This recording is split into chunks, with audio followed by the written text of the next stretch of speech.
स्वागत करती हूँ आप सभी का आज की क्लास में। आज की क्लास वेरी इंपॉर्टेंट होने वाली है। हिंदी व्याकरण के सभी चैप्टर में से प्रश्न पूछे गए हैं, डिस्क्रिप्शन सहित लेकर आए हैं। तो वीडियो को लाइक शेयर, चैनल को सब्सक्राइब जरूर करें, वीडियो के लास्ट तक जरूर वॉच करें। वीडियो के फर्स्ट प्रश्न में पूछा गया, हिंदी वर्णमाला में कुल कितने स्वर होते हैं? हिंदी वर्णमाला में 11 स्वर होते हैं। सही ऑप्शन होगा बी 11। मुख्य रूप से मूल स्वर 11 माने जाते हैं। आ से अ तक अंग और आहा को आयोग वाह कहा जाता है। तो इसका राइट ऑप्शन होगा 11। वीडियो के अगले प्रश्न में पूछा गया, का किस प्रकार की ध्वनि है? का कंठ्यग्र ध्वनि है। तो इसका राइट ऑप्शन होगा ए। जिन वर्णों का उच्चारण कंठ गली से होता है उन्हें कंठ्यग्र ध्वनि कहती है। का वर्ग। सही ऑप्शन होगा ए। अगले प्रश्न में पूछा गया, या रा ला वा किस वर्ग के व्यंजन हैं? या रा ला वा अंत स्थित व्यंजन हैं। इसका सही ऑप्शन होगा सी। जिन चारों व्यंजनों का उच्चारण स्वर और व्यंजन के बीच होता है अतः इन्हें अंतस्थ व्यंजन कहते हैं। सही ऑप्शन होगा सी। वीडियो के अगले प्रश्न में पूछा गया, सा हा क्या कहलाते हैं? सही ऑप्शन होगा बी उष्म। इनके उच्चारण के समय मुंह से गर्म हवा निकलती है, इसलिए इन्हें उष्म व्यंजन कहा जाता है। आज की क्लास वेरी मोस्ट होने वाली है, तो वीडियो के लास्ट तक जरूर बने रहें। हिंदी में कुल कितने व्यंजन होते हैं? हिंदी में कुल 33 व्यंजन होते हैं। सही ऑप्शन होगा ए। मूल व्यंजनों की संख्या 33 का से हा तक होती है। सही ऑप्शन होगा ए। हिंदी के अगले चैप्टर से पूछा गया, संज्ञा और उसके भेद। सेना किस प्रकार की संज्ञा है? सेना समूहवाचक संज्ञा है। तो इसका राइट ऑप्शन होगा सी। सेना सैनिकों का समूह होती है जिससे पूरे समूह का बोध होता है। तो सही ऑप्शन होगा समूहवाचक। हर एक प्रश्न मोस्ट होने वाला है, तो एक भी प्रश्न को मिस ना करें। मिठास शब्द में कौन सी संज्ञा है? मिठास शब्द में भाववाचक संज्ञा है। तो इसका सही ऑप्शन होगा सी। मिठास किसी गुण या अवस्था का बोध कराती है जो भाववाचक संज्ञा। सोना शब्द में कौन सी संज्ञा है? सोना शब्द में द्रव्यवाचक संज्ञा है। तो इसका राइट ऑप्शन होगा ए। धातुओं और माप तौल वाली वस्तुओं को द्रव्यवाचक संज्ञा के आता है। तो इसका सही ऑप्शन होगा ए द्रव्यवाचक। लड़का किस संज्ञा का उदाहरण है? लड़का जातिवाचक संज्ञा का उदाहरण है। राइट ऑप्शन होगा बी जातिवाचक। लड़का कहने से संसार के सभी लड़कों की जाति का बोध होता है। तो इसका सही ऑप्शन होगा बी जातिवाचक।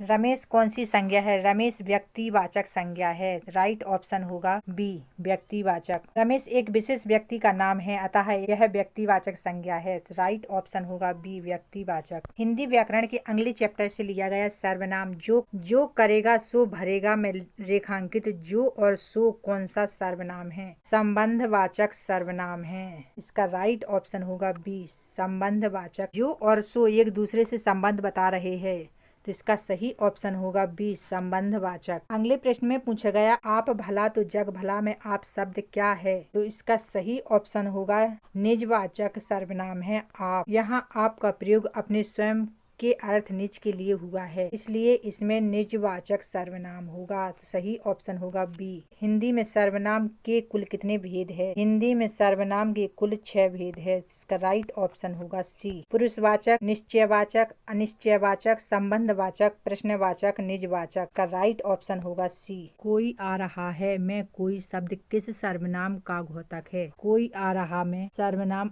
अनिश्चयवाचक है। तो इसका राइट ऑप्शन होगा ए अनिश्चयवाचक। कोई से निश्चित व्यक्ति का ज्ञान नहीं होता, इसलिए यह अनिश्चयवाचक है। सही ऑप्शन होगा ए। यह मेरी पुस्तक है मैं यह क्या है? निश्चयवाचक सर्वनाम है। इसका राइट ऑप्शन होगा बी निश्चयवाचक। यह शब्द पुस्तक के निश्चित होने का संकेत दे रहा है, इसलिए इसमें निश्चयवाचक होगा। तो इसका राइट ऑप्शन होगा बी निश्चयवाचक सर्वनाम। हिंदी व्याकरण का अगला चैप्टर विशेषण होगा। सुंदर बालक में सुंदर शब्द क्या है? सुंदर बालक में सुंदर शब्द विशेषण है। सही ऑप्शन होगा सी। आज की वीडियो वेरी इंपोर्टेंट होने वाली है, तो एक भी प्रश्न को मिस ना करें, वीडियो के लास्ट तक जरूर बने रहें। सुंदर शब्द बालक की विशेषता गुण बता रहा है। इसका सही ऑप्शन होगा सी विशेषण। विशेषण के कितने मुख्य भेद है? विशेषण के मुख्य भेद 4 है। सही ऑप्शन होगा बी। गुणवाचक, परिणामवाचक, संख्यावाचक और सर्वनामिक विशेषण। तो इसके 4 भेद है जो यहाँ पर दिए गए। थोड़ा दूध में दो में थोड़ा किस प्रकार का विशेषण है? परिणामवाचक विशेषण है। तो इसका राइट ऑप्शन होगा सी। थोड़ा शब्द मात्रा परिणाम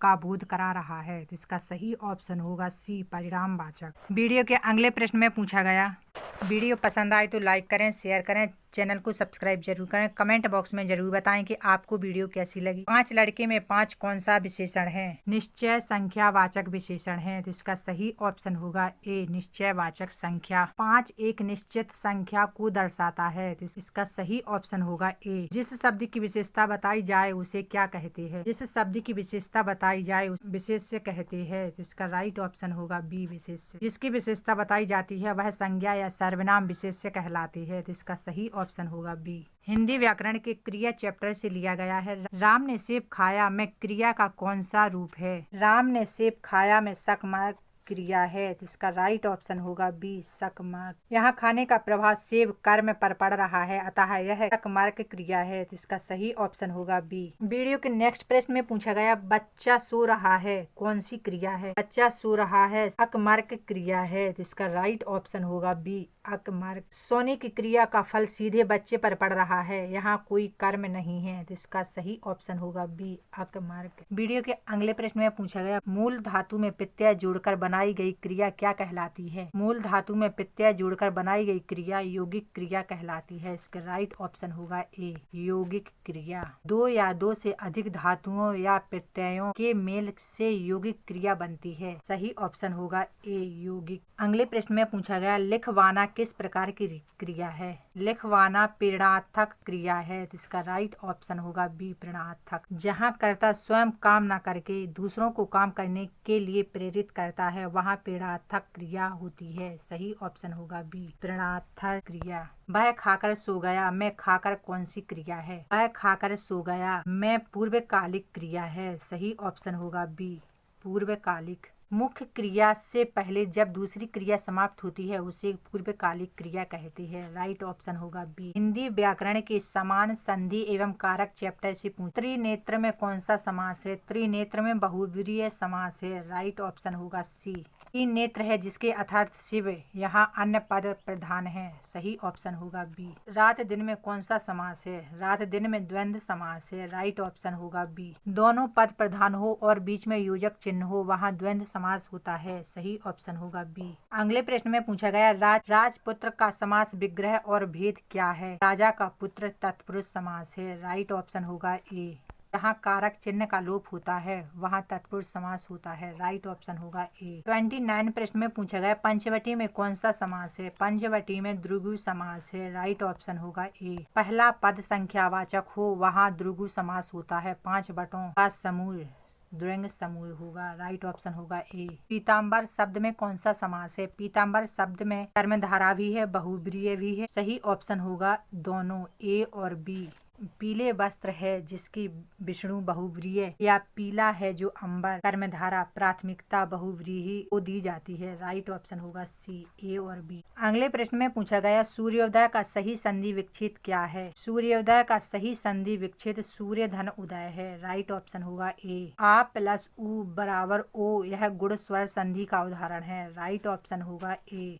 पावक का सही संधि विच्छेद क्या है? पावक का सही संधि विच्छेद पाव धन अक है, राइट ऑप्शन होगा ए। वीडियो के अगले प्रश्न में पूछा गया, दिग्गज का सही संधि विच्छेद क्या है? दिग्गज का सही संधि विच्छेद दिक धन गज है, राइट ऑप्शन होगा ए। का गा में परिवर्तन यह व्यंजन संधि है, राइट ऑप्शन होगा ए। नयन में कौन सी संधि है? नयन में आयदी संधि है, राइट ऑप्शन होगा सी। वीडियो के अगले प्रश्न में पूछा गया, विसर्ग संधि का उदाहरण कौन सा है? विसर्ग संधि का उदाहरण मनोयोग है, राइट ऑप्शन होगा बी। मनहा धन योग मनोयोग विसर्ग को ओ होना, राइट ऑप्शन होगा बी। वीडियो के अगले चैप्टर से लिया गया उपसर्ग एवं प्रत्यय। अभिमान शब्द में कौन सा उपसर्ग है? अभिमान शब्द में अभि उपसर्ग है, राइट ऑप्शन होगा बी। अभि उपसर्ग मूल शब्द मान के आगे लगा है, राइट ऑप्शन होगा बी, अभि। प्रत्येक में कौन सा उपसर्ग है? प्रत्येक में प्रति उपसर्ग है, राइट ऑप्शन होगा बी। प्रति धन एक प्रत्येक, राइट ऑप्शन होगा बी। पड़ ताकू शब्द में कौन सा प्रत्यय है? पड़ ताकू शब्द में आकू शब्द प्रत्यय है, राइट ऑप्शन होगा ए। मूल धातु पड़ के पीछे आकू प्रत्यय जुड़ा है, राइट ऑप्शन होगा आकू। बनावट में कौन सा प्रत्यय है? बनावट में आवट शब्द प्रत्यय है, राइट ऑप्शन होगा ए। आवट। वन धातु में आवट प्रत्यय लगा है तो राइट ऑप्शन होगा। उपसर्ग किसी शब्द के कहाँ जुड़ती है? उपसर्ग किसी शब्द के आरंभ में जुड़ती है, राइट ऑप्शन होगा बी आरंभ में। उपसर्ग शब्द के शुरुआत में जुड़कर नया बनाते हैं, उपसर्ग कहलाते हैं, राइट ऑप्शन होगा बी आरंभ में। एमपीटेट हिंदी व्याकरण के लास्ट प्रश्न से पूछा गया चैप्टर कारक और वचन से। पेड़ से पत्ता गिरा में कौन सा कारक है? पेड़ से पत्ता गिरा में अपादान कारक है, राइट ऑप्शन होगा बी अपादान। एमपीटेट हिंदी व्याकरण के चैप्टरों में से जो प्रश्न लिए गए, तो अगर आप सभी को पसंद आए तो लाइक करें, शेयर करें, चैनल को सब्सक्राइब जरूर करें। कमेंट बॉक्स में जरूर बताएं कि आपके 40 में से कितने क्वेश्चन सही निकलते हैं। जय माता दी।